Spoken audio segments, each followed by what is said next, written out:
হচ্ছে HSC ICT তৃতীয় অধ্যায় থেকে সংখ্যা পদ্ধতি ও ডিজিটাল ডিভাইস থেকে আজকে আমি সংখ্যা পদ্ধতির একটি গুরুত্বপূর্ণ বিষয় নিয়ে কথা বলবো, সেটা হচ্ছে সংখ্যা আবিষ্কারের ইতিহাস। তাহলে চলো আমরা শুরু করি। সংখ্যা আবিষ্কারের ইতিহাসের কথা বলতে গেলে আমাদের মানব সভ্যতার সূচনালগ্ন থেকে সংখ্যা আবিষ্কার হয়েছিল। মানুষ যখন সভ্যতার দিকে প্রবেশ করেনি, তখন যখন মানুষ আদিম যুগে ছিল, যখন গুহায় থাকতো, তখনই তাদের গণনা করার প্রয়োজন হয়েছিল। এবং গণনা করার প্রয়োজন হয়, গণনার কাজে মানুষ প্রথমে হাতের আঙ্গুল ব্যবহার করত।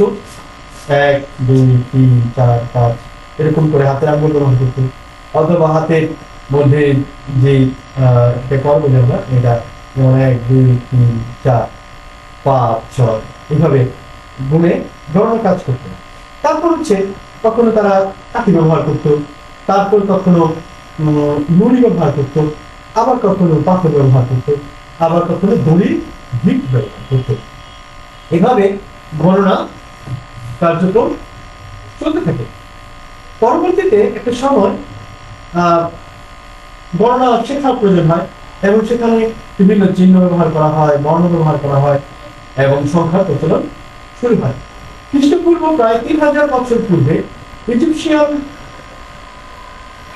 হায়ারোগ্রাফিক্স টিম, অর্থাৎ মিশরীয় হায়ারোগ্রাফিক্স, একটা বিশেষ ধরনের চিহ্ন ব্যবহার করা হয় সংখ্যার জন্য।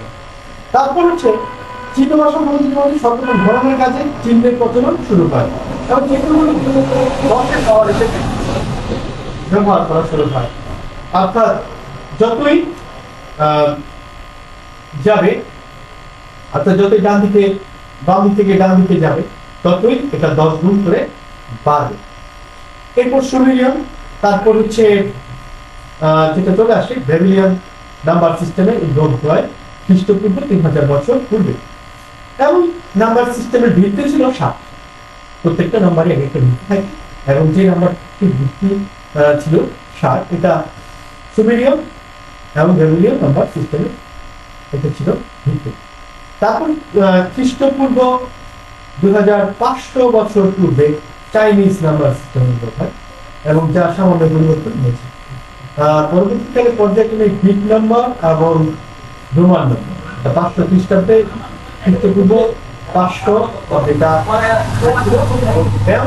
এবং হিব্রু নাম্বার সিস্টেম, যাকে বলা হয় দেবনাগরী লিপিয়াস, এটা প্রচলন হয়।